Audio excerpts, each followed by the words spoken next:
नमस्कार दोस्तों, स्वागत है आप सभी लोगों का Sonu study classes YouTube channel में। दोस्तों मैं आप लोगों को एनसीईआरटी बुक क्लास 12 अर्थशास्त्र चैप्टर 3 मुद्रा और बैंकिंग पर प्रश्न उत्तर मैं आप लोगों को इस वीडियो में बताऊंगा। प्रश्न नंबर 1, वस्तु विनिमय प्रणाली क्या है, इसकी क्या कमियां हैं। उत्तर, जब एक वस्तु का विनिमय प्रत्यक्ष रूप से दूसरी वस्तु से होता है तो उसे वस्तु विनिमय कहा जाता है। अन्य शब्दों में वस्तु विनिमय प्रणाली उस प्रणाली को कहा जाता है जिसमें वस्तु का लेन देन वस्तु से किया जाता है। नंबर 1, मूल्य संचय का अभाव। यहाँ मूल्य का संचय वस्तुओं के रूप में हो सकता है, परंतु मूल्य की वस्तुओं के रूप में संचित करने में निम्नलिखित कठिनाइयां हैं। नंबर 1, वस्तुओं को रखे हुए भी मूल्यह्रास होता है। उदाहरण के लिए, यदि एक व्यक्ति अपनी बेटी के विवाह के लिए मूल्य का संचय करना चाहता है तो वह क्या संचय करेगा? वह क्या वह बारातियों का भोजन बनवाकर रख देगा?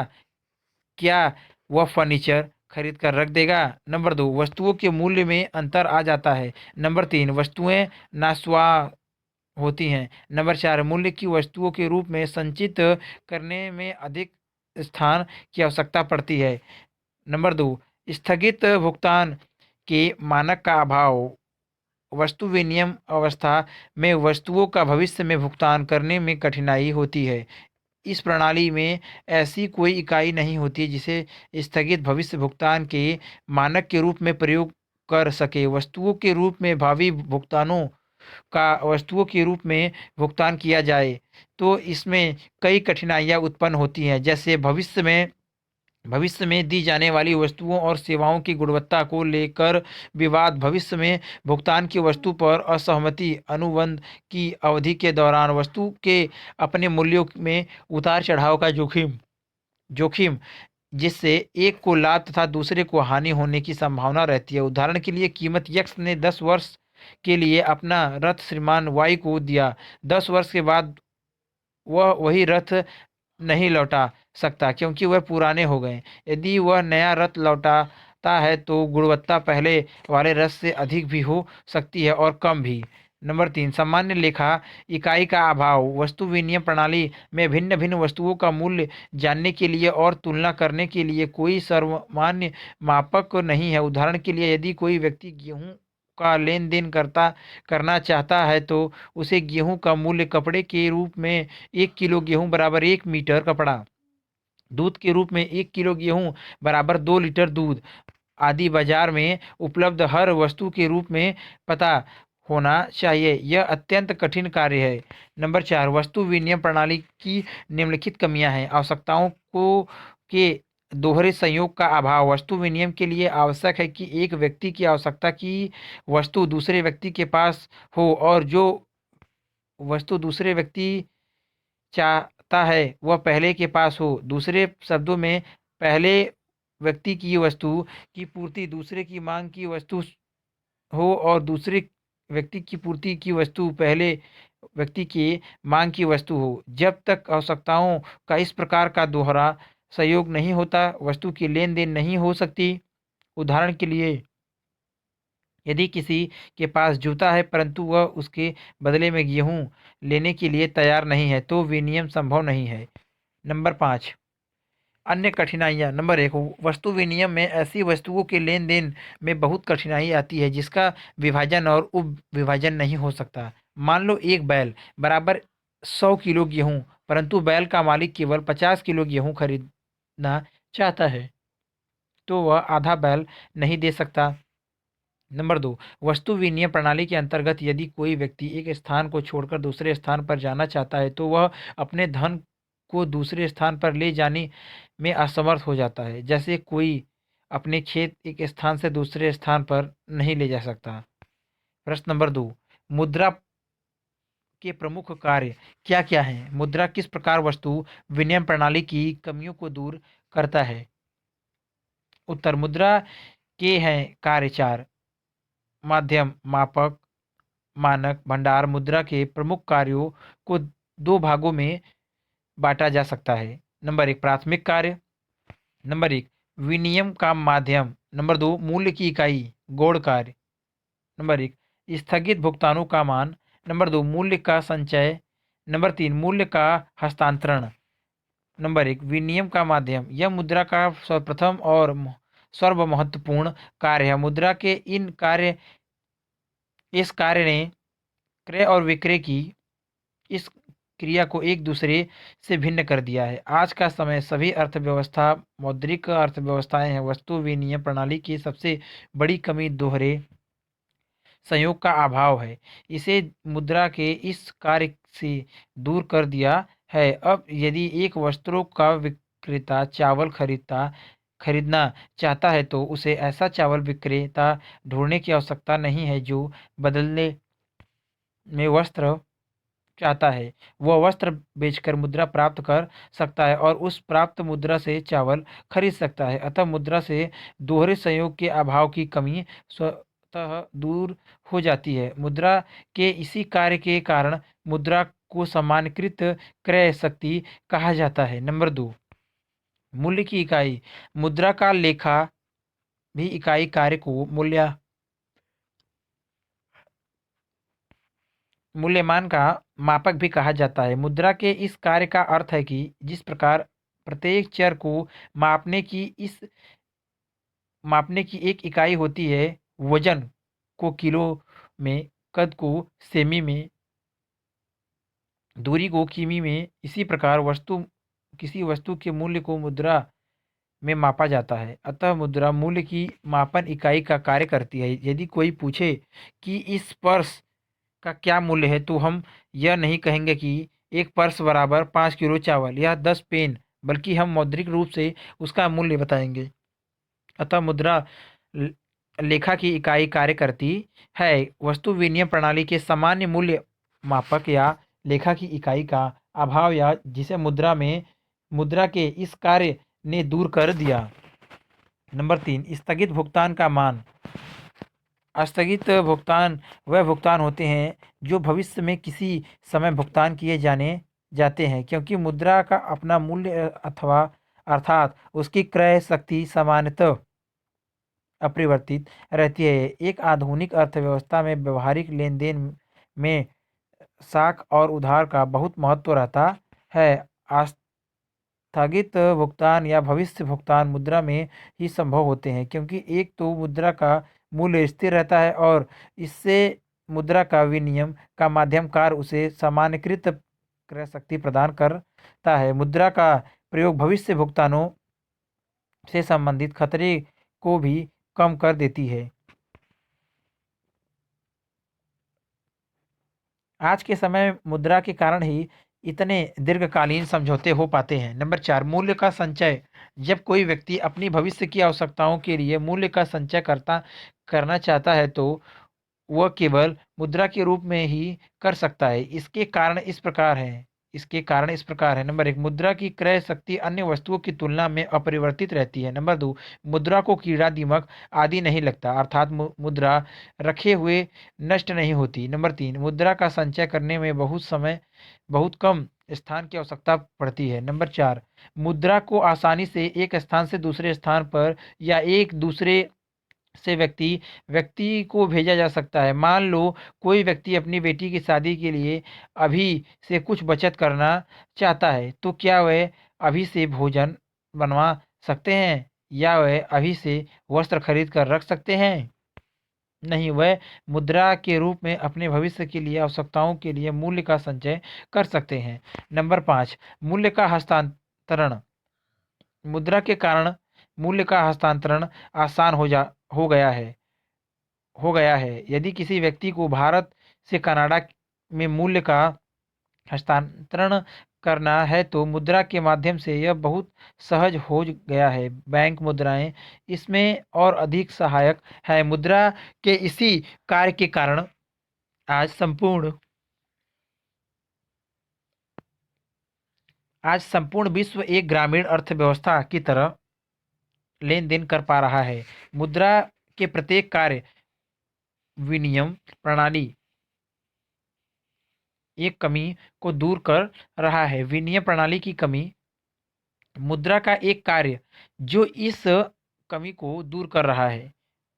विनिमय प्रणाली की कमी। नंबर 1, आवश्यकताओं को दोहरे संयोग का अभाव। नंबर 2, मूल्य की इकाई का अभाव। नंबर 3, स्थगित भुगतानों के मापक का अभाव। नंबर 4, मूल्य के संचय का अभाव। नंबर 5, हस्तांतरण में कठिनाई।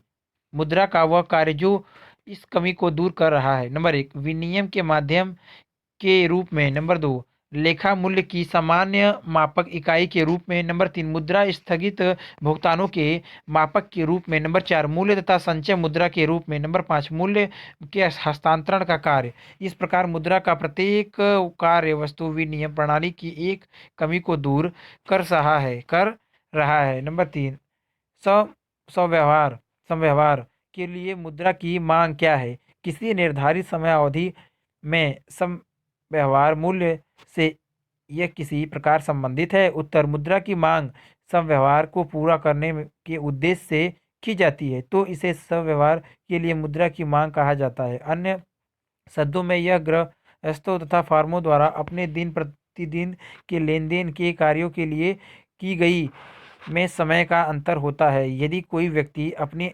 आय मासिक आधार पर प्राप्त करता है और मास के पहले दिन बिल का भुगतान करते हैं तो हमें पूरे मास नकद राशि धारण करने की आवश्यकता नहीं है। परंतु ऐसा नहीं है, लोग अलग अलग समय पर आय प्राप्त करते हैं, उसका व्यय उस पूरे समय अंतराल में लगातार होता रहता है। व्यक्ति एक फर्म में कितनी मात्रा में नकदी का संचय करना चाहेंगे, यह सौदे की कुल मात्रा पर निर्भर करता है। अर्थव्यवस्था में कुल सौदे की मात्रा राष्ट्रीय आय पर निर्भर करती है। सूत्र के रूप में यम डी बटा टी बराबर के दशमलव टी, जहाँ यम डी बटा टी बराबर सब व्यवहार के लिए मुद्रा की मांग के बराबर धनात्मक अतः यम डी बटा टी बराबर के पी वाई। टी बराबर एक इकाई समय अवधि में अर्थव्यवस्था में सब व्यवहार का कुल मूल्य एक इकाई समावधि में अर्थव्यवस्था के सब व्यवस्था का कुल मूल्य राष्ट्रीय आय तथा कीमत स्तर पर निर्भर करता है। अतः हम कह सकते हैं जहाँ वाई बराबर वास्तविक सकल घरेलू उत्पाद और पी बराबर सामान्य कीमत स्तर है। अतः किसी अर्थव्यवस्था में व्यवहार के लिए मुद्रा की मांग का अर्थव्यवस्था की वास्तविक आय और उसके औसत कीमत स्तर के बीच धनात्मक संबंध होता है। प्रश्न नंबर 4, मान लीजिए कि एक बंधपत्र 2 वर्षों बाद 500 रुपये के वादे का वहन करता है। तत्काल कोई प्रतिफल प्राप्त नहीं होता है। यदि ब्याज दर 5% वार्षिक है तो बंधपत्र की कीमत क्या होगी? उत्तर, माना बंधपत्र की कीमत बराबर यक्स, ब्याज की दर बराबर 5%, समय बराबर 2 वर्ष, पहले वर्ष का ब्याज बराबर यक्स 5/100 बराबर 5 यक्स/100 बराबर यक्स/20। दूसरे वर्ष के लिए बंधपत्र की कीमत बराबर यक्स प्लस यक्स/20 बराबर 21/20। दूसरे वर्ष का ब्याज बराबर 21 यक्स/20 गुणे 5/100 बराबर 21 यक्स/400। कुल ब्याज बराबर यक्स/20 प्लस 21 यक्स/400। यह दिया गया है। कुल ब्याज बराबर 500। अतः यक्स/20 प्लस 21 यक्स/400 बराबर 500। 20 यक्स प्लस 21 यक्स/400 बराबर 500। 41 गुणे बराबर 2 लाख। यक्स बराबर 2 लाख/41। यक्स बराबर 48,78.0488। यक्स बराबर रुपये 48,78 लगभग। प्रश्न नंबर 5, मुद्रा की सट्टा मांग और ब्याज की दर में विलोम संबंध क्या क्यों होता है? उत्तर, जब हम मुद्रा को सट्टा मांग के उद्देश्य से अपने पास रखते हैं तो मुद्रा को नकदी रूप में अपने पास रखने की अवसर लागत ब्याज दर है। यदि हम रुपये 5,000 बैंक में रखें और यह हमें 10% प्रति वर्ष ब्याज देता है तो इस 5,000 रुपये को आपने पास नकदी के रूप में रखने की अवसर लागत 500 रुपये है। परंतु यदि ब्याज दर कम होकर 5% हो जाए तो अक्सर लागत की दर होकर 250 हो जाएगी। अतः ब्याज की दर अधिक हो, नकदी रखने की अक्सर अवसर लागत अधिक और तदनुसार मुद्रा की सट्टा मांग कम होगी। और विपरीत, इसे अन्य शब्दों में भी समझा जा सकता है। एक व्यक्ति के पास दो विकल्प है। एक, वह अपने पास उपलब्ध नकद मुद्रा को ब्रांड में निवेश कर दे, और दूसरा, वह उसे सट्टा उद्देश्य के लिए अपने पास रखे। यदि वह नकदी को सट्टा उद्देश्य के लिए अपने पास रखता है तो उसे वह आय छोड़नी होगी जो वह इसे बॉन्ड में निवेश करके ब्याज के रूप में प्राप्त कर सकता है। इसे हम नकदी रखने की कीमत कह सकते हैं। मांग के नियम के अनुसार कीमत बढ़ने पर मांगी गई मात्रा कम होती है तथा विपरीत, अतः ब्याज दर बढ़ने पर सट्टा उद्देश्य के लिए मांगी गई मुद्रा की मात्रा में कमी होती तथा विपरीत, अतः मुद्रा की सट्टा मांग और ब्याज दर में भी विपरीत संबंध है। नंबर 6, प्रश्न नंबर 6, तरलता पास क्या है? उत्तर, तरलता पास एक ऐसी स्थिति है जिसमें ब्याज की दर अति निम्न होती है और हर निवेशक भविष्य में ब्याज दर में वृद्धि की आशा रखता है। परिणाम स्वरूप निवेशकों की बॉन्ड में निवेश करना आकर्षक नहीं लगता है। ऐसी हालत में लोग बॉन्ड्स बेचकर मुद्रा अपने पास इकट्ठी करते जाते हैं, क्योंकि ऐसी स्थिति में बॉन्ड ऐसी परिसंपत्ति न के बराबर आय प्रदान करती है। इससे मुद्रा के लिए सट्टेबाजी की मांग अत्यंत या पूर्ण लोचदार हो जाती है। इसे नीचे दिए गए चित्र में दिखाया गया है। ब्याज दर बराबर 2% के बाद मुद्रा मांग वक्र यक्स अक्ष के समांतर हो गया। इस स्थिति को तरलता पास या तरलता फंदा कहा जाता है। यह स्थिति मौद्रिक अधिकारियों के लिए एक कठिन चुनौती है, क्योंकि इस स्थिति में मौद्रिक नीति द्वारा भी साख व मुद्रा की पूर्ति को नियंत्रित नहीं किया जा सकता। स्ट्रक्चर आप देख लीजिए। ब्याज की दर 0, 1, 2, 3, 4, 5, 6, 7 यक्स वाई। मुद्रा के लिए सट्टा मांग, तरलता पास। स्ट्रक्चर आप देख लीजिए। प्रश्न नंबर 7, भारत में मुद्रा पूर्ति की वैकल्पिक परिभाषा क्या है? उत्तर, मुद्रा के लिए सट्टा मांग। भारत में मुद्रा की पूर्ति की भारतीय रिजर्व बैंक द्वारा 4 वैकल्पिक परिभाषाएं दी गई हैं, नामत M1, M2, M3 और M4, जो इस प्रकार है। M1 बराबर C plus D plus OD। M2 बराबर M1 प्लस डाकघर बचत बैंकों में बचत जमाएं। M3 बराबर M1 प्लस वाणिज्यिक बैंकों की निवल आवधिक जमाएं। नंबर 4, M4 बराबर M3 प्लस डाकघर बचत संस्थाओं में कुल जमाएं राष्ट्रीय बचत प्रमाण पत्रों को छोड़कर, जहां C बराबर जनता के पास की करेंसी, डी बराबर मांग जमाएं, OD बराबर रिजर्व बैंक के पास अन्य जमाएं। इसे M1 को संकुचित मुद्रा तथा M2 को व्यापक मुद्रा कहा जाता है। प्रश्न नंबर 8, वैधानिक पत्र क्या है?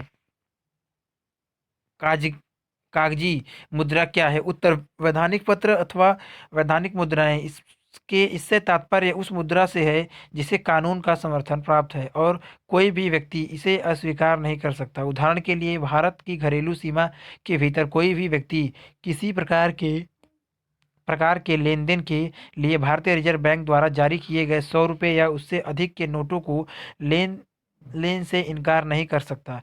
कागजी मुद्रा, इसे तात्पर्य भारतीय रिजर्व बैंक द्वारा जारी करेंसी, नोट और सिक्कों से है। इसका सोने और चांदी के सिक्कों की तरह कोई आंतरिक मूल्य नहीं होता और यह सरकार के आदेश पर प्रचलित होती है। इस मुद्रा को आदेश मुद्रा भी कहा जाता है।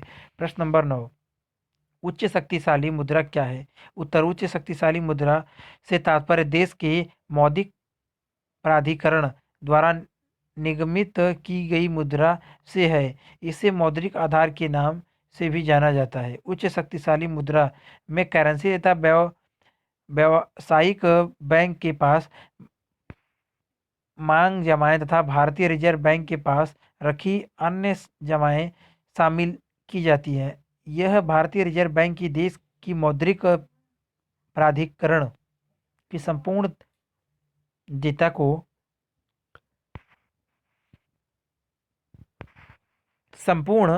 देता को दिखाता है। यदि कोई आम जनता भारतीय रिजर्व बैंक को करेंसी नोट प्रस्तुत करता है तो रिजर्व बैंक को उस मुद्रा के मूल्य पर अंकित मूल्य की राशि के बराबर का भुगतान करना होता है। इसी तरह भारतीय रिजर्व बैंक में जमा की गई राशि भी लौटाए जाने योग्य होती है जब जमाधारी इसकी मांग करते हैं। तो प्रश्न नंबर 10, व्यावसायिक बैंक के कार्यों का वर्णन कीजिए। उत्तर, व्यावसायिक बैंक के कार्य बैंकों के दो सबसे अधिक महत्वपूर्ण कार्य हैं: जमा स्वीकार करना और ऋण देना। जमा स्वीकार करना, बैंक लोगों की वस्तुओं को जमा करता है। बैंकों के साथ हम तीन प्रकार के खाते खोल सकते हैं। नंबर एक, बचत खाता। यह खाता छोटी छोटी वस्तुओं को प्रोत्साहित करने के लिए होता है। यह परिवारों के लिए लाभदायक है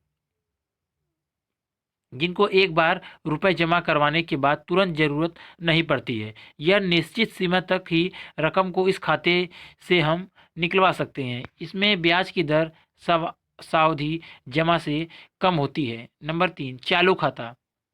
यह ऐसी जमा होती है जिसके भुगतान बैंकों को खाताधारियों की मांग पर तत्काल करना होता है। इस खाते में जमा राशियां मांग जमा कहलाती हैं क्योंकि मांगने पर कभी भी निकलवा सकते हैं। यह खाता व्यापारी लोगों के लिए उपयोगी होता है।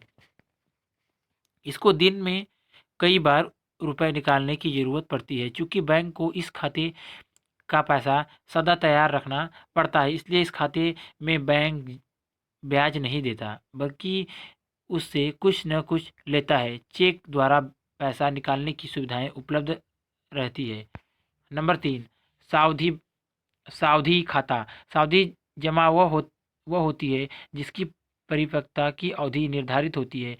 इसमें दीर्घ व निश्चित काल के लिए जमा स्वीकार की जाती है, इसलिए इस खाते में ब्याज की रकम अधिक होती है। यह निश्चित अवधि के लिए होता है और समय पूरा होने पर ही इसे निकलवा सकते हैं, इससे पहले नहीं।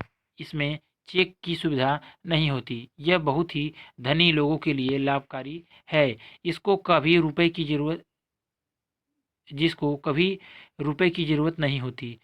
मियादी जमा की एक किस्म आवती जमा की है जिसमें खाता धारक एक निश्चित अवधि तक हर महीने निश्चित राशि जमा करता है, जैसे 3 वर्षों तक 100 रुपये प्रति माह जमा करना। मुद्रे इसे मुद्रा की पूर्ति में शामिल नहीं किया जाता। नंबर चार, ऋण देना। बैंक का दूसरा मुख्य कार्य ग्राहकों को ऋण देना है। बैंक दूसरों लोगों से जमा स्वीकार करता है, उसका एक निश्चित भाग सुरक्षा कोष में रखकर शेष राशि व्यापारियों व उद्यमियों को उत्पादक कार्यों के लिए उधार दे देता है और उस पर ब्याज कमाता है। वास्तव में बैंक की आय का यही मुख्य स्रोत है। बैंक निम्नलिखित रूपों में ऋण तथा अग्रिम प्रदान करता है। नंबर एक, नगद साख। नंबर दो, मांग उधार। नंबर तीन, अल्प अवधि ऋण। नंबर चार, ओवर ड्राफ्ट। नंबर पाँच, विलों पर कटौती। बैंक ऋण निम्नलिखित रूपों में दिया जा सकता है। एजेंसी कार्य। बैंक अपने ग्राहकों का एजेंट के रूप में भी कार्य करता है जिसके लिए बैंक कुछ कमीशन लेता है। बैंक ऋण निम्नलिखित रूपों में दिया जा सकता है। नंबर एक, नगद कोषों का हस्तांतरण। बैंक ड्राफ्ट, उधार खाते की चिट्ठी तथा अन्य साख पत्रों द्वारा बैंक एक स्थान से दूसरे स्थान को रकम का स्थानांतरण करता है। यह सेवाएं कम लागत, शीघ्रता और सुरक्षा युक्त होती है। नंबर दो, बैंक अपने ग्राहकों के लिए कंपनियों के शेयर बेचता और खरीदता है। यह कंपनियों के नाम पर हिस्सेदारी में लाभ भी बांटता है। नंबर तीन, नगद संग्रह करना। बैंक अपने ग्राहकों के लिए उनके आदेश पर चेक, धनादेश, हुंडियों आदि की रकम उसके दाताओं से वसूल करता है। नंबर चार, ग्राहकों को आयकर संबंधित परामर्श देता है और उसके आयकर का भुगतान करता है। सामान्य उपयोगिक सेवाएं। बैंक द्वारा उपलब्ध अन्य उपयोगिक सेवाएं निम्नलिखित हैं। नंबर एक, बैंक विदेशी मुद्रा का क्रय विक्रय करता है। नंबर दो, कीमती वस्तुएं जैसे रेवजात सोना, चांदी, कागज पत्रों की सुरक्षित रखने के लिए लॉकर्स उपलब्ध करता है। नंबर तीन, पर्यटन चेक और उपहार चेक जारी करता है। प्रश्न नंबर 11, सका मूल्य आप कैसे निर्धारित करेंगे? मुद्रा गुण गुणक के मूल्य के निर्धारण में किस अनुपातों की महत्वपूर्ण भूमिका होती है? नंबर 11, मुद्रा गुणक क्या है? यम बराबर सी यू प्लस डी डी बराबर 1 + CDR डी। एच बराबर सी यू प्लस आर बराबर CDR D plus RDR D D बराबर CDR+RDR। अतः यम बटा यन बराबर कोष्टक में 1 + CDR बटा CDR+RDR डी1 बराबर 1 + CDR बटा CDR+RDR। यह मुद्रा गुणक का माप है। क्योंकि मुद्रा का स्टॉक सामान्यतः शक्तिशाली मुद्रा के मूल्य से अधिक होता है, इसलिए मुद्रा गुणक का मूल्य 1 से अधिक होता है। मुद्रा गुणक के मूल्य निर्धारण में निम्नलिखित अनुपातों की महत्वपूर्ण भूमिका होती है। उत्तर: करेंसी जमा अनुपात CDR, यह CU बटा DD के बराबर है, जहां CU लोगों के पास रखी हुई करेंसी, DD बराबर व्यावसायिक बैंक की कोष्ठ नकदी। रिजर्व बैंक अनुपात RDR, इसका सूत्र इस प्रकार है: रिजर्व बैंक अनुपात बराबर व्यावसायिक बैंक का रिजर्व व्यावसायिक बैंक की कुल जमा।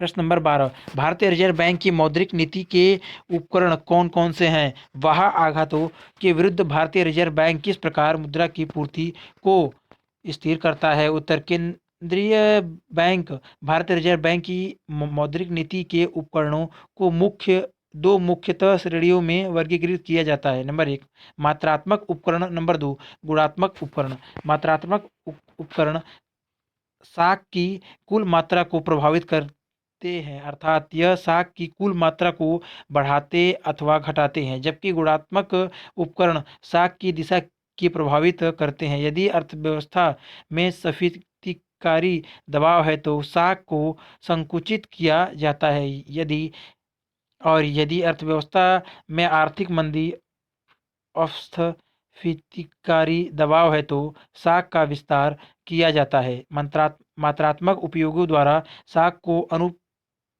अनुत्पादक उद्देश्यों से कम करके उत्पादक उद्देश्यों के लिए बढ़ाया जाता है। इसे विस्तार पूर्वक स्पष्ट किया गया है। प्रश्न नंबर 12, मात्रात्मक उपकरण। मात्रात्मक उपकरण मौद्रिक नीति के वे उपकरण हैं जो साख की उपलब्ध कुल मात्रा को प्रभावित करते हैं। यह इस प्रकार है। नंबर 1, बैंक दर। बैंक दर से अभिप्राय उस ब्याज दर से है जिस पर केंद्रीय बैंक वाणिज्यिक बैंकों को अल्पकालीन ऋण देता है। इसे रेपो रेट भी कहते हैं। यदि अर्थव्यवस्था में अस्फीतिकारी दबाव है तो बैंक दर को बढ़ा दिया जाता है, क्योंकि बैंक दर बढ़ने पर वाणिज्यिक बैंक भी ऋणों की ब्याज दर बढ़ा देते हैं और बाजार में साख की मांग कम हो जाती है। दूसरी ओर आर्थिक मंदी के समय भारतीय रिजर्व बैंक द्वारा बैंक दर कम की जाती है। इससे ब्याज दर कम हो जाती है और साख की मांग बढ़ जाती है। नंबर 2, खुले बाजार की क्रियाएं। जब भारतीय रिजर्व बैंक सरकारी प्रतिभूतियों को खुले बाजार में बेचता और खरीदता है तो इसे खुले बाजार की क्रियाएं कहा जाता है। जब अर्थव्यवस्था में स्फीतिकारी दबाव होता है तो भारतीय रिजर्व बैंक प्रतिभूतियां बेचता है, जिससे वाणिज्यिक बैंकों से वह उतनी नकद राशि खींच लेता है और उसकी ऋण देने की क्षमता कम हो जाती है। इस प्रकार केंद्रीय बैंक साख की उपलब्धता को नियंत्रित करता है। दूसरी ओर जब अर्थव्यवस्था में आर्थिक मंदी होती है तो वह प्रतिभूतियां खरीदता है, जिससे वाणिज्य बैंक की ऋण देने की क्षमता बढ़ जाती है, क्योंकि इसके पास उपलब्ध नकद राशि बढ़ जाती है। नंबर 3, नकद आरक्षित अनुमान। CRR प्रत्येक वाणिज्यिक बैंक और अपनी जमाओं का एक न्यूनतम प्रतिशत कानूनी तौर पर केंद्रीय बैंक के पास रखना पड़ता है। यह दर केंद्रीय बैंक द्वारा निर्धारित की जाती है। जब अर्थव्यवस्था में स्फीतिकारी दबाव होता है तो इस अनुपात को बढ़ा दिया जाता है, क्योंकि साख गुणांक बराबर 1/LRR बराबर 1/CRR प्लस SLR। अतः इसके बढ़ने से बैंक की साख निर्माण क्षमता कम हो जाती है। इसके विपरीत आर्थिक मंदी के समय CRR को कम कर दिया जाता है, जिससे बैंक की साख निर्माण क्षमता बढ़ जाती है। नंबर 4, साविधिक सरल तरलता अनुपात। SLR साविधिक तरलता अनुपात से तात्पर्य वाणिज्यिक बैंकों की तरल परिस्थिति संपत्तियों से है जो उन्हें अपनी कुल जमाओं के नए न्यूनतम प्रतिशत के रूप में दैनिक आधार पर अपने पास रखनी होती है, ताकि वह अपने जमाकर्ताओं की नकद मांग को पूरा कर सके। CRR की भांति SLR में भी स्फीतिकारी दबाव की स्थिति में वृद्धि की जाती है, ताकि बैंक की साख निर्माण क्षमता कम हो जाए। प्रश्न नंबर 13, गुणात्मक उपकरण। यह साख निर्माण के वह उपकरण है जो साख की मात्रा को प्रभावित नहीं करते, बल्कि साख के प्रभाव को किसी विशेष क्षेत्र की ओर निर्दिष्ट करते हैं। यह मुख्यतः 3 प्रकार के हैं। इनका संक्षिप्त विवरण नीचे दिया गया है। नंबर 1, सीमांत आवश्यकता। ऋणों की सीमांत आवश्यकता से तात्पर्य बैंक द्वारा दिए गए ऋण तथा गिरवी रखी वस्तु के वर्तमान मूल्य से है। सामान्यतः कोई व्यक्ति जितने मूल्य की वस्तु जमानत के तौर पर बैंक के पास रखता है, बैंक उससे कम का ऋण देता है। इस अंतर को रखने का उद्देश्य यह होता है कि वस्तु के मूल्य से कमी होने पर बैंक को नुकसान न हो। आदि करोड़ की प्रतिभूतियों पर बैंक 80 लाख ऋण देता है तो सीमांत आवश्यकता 20% है, और यदि वह 60 लाख का ऋण देता है तो सीमांत आवश्यकता 40% है। सीमांत आवश्यकता बढ़ने पर उधारकर्ता की ऋण लेने की क्षमता क्रय कम हो जाती है, तथा इसके विपरीत रिजर्व बैंक जिस क्षेत्र में ऋण की उपलब्धता बढ़ाना चाहता है, उस क्षेत्र के ऋणों के लिए सीमांत आवश्यकता कम कर देगा। जैसे 1 करोड़ की प्रतिभूतियों पर शिक्षा ऋण 90 लाख तक का भी दिया जा सकता है। इस प्रकार का यह साख के प्रभाव की एक विशेष दिशा प्रदान करता है। नंबर 2, साख की राशनिंग। साख की राशनिंग से तात्पर्य विभिन्न वाणिज्यिक क्रियाओं के लिए साख की मात्रा का कोटा निर्धारण करना है। ऋण देते समय वाणिज्यिक बैंक किसी विशेष क्षेत्र को कोटे की सीमा से अधिक ऋण नहीं दे सकते। नंबर 3, नैतिक प्रभाव। कभी कभी केंद्रीय बैंक सदस्य बैंकों पर नैतिक प्रभाव डालकर उन्हें साख नियंत्रण के लिए अपनी नई नीति के अनुसार काम करने के लिए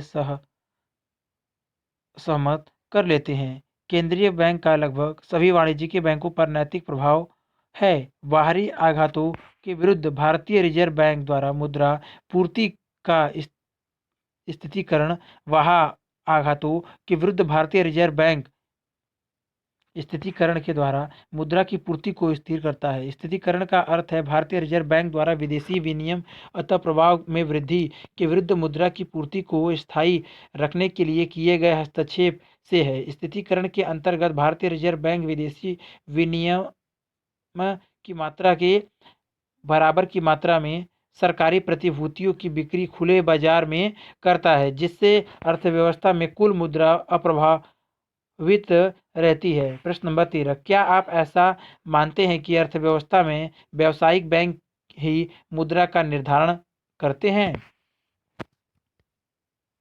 उत्तर, हाँ। वाणिज्यिक बैंक अर्थव्यवस्था में मुद्रा की पूर्ति का एक महत्वपूर्ण स्रोत है।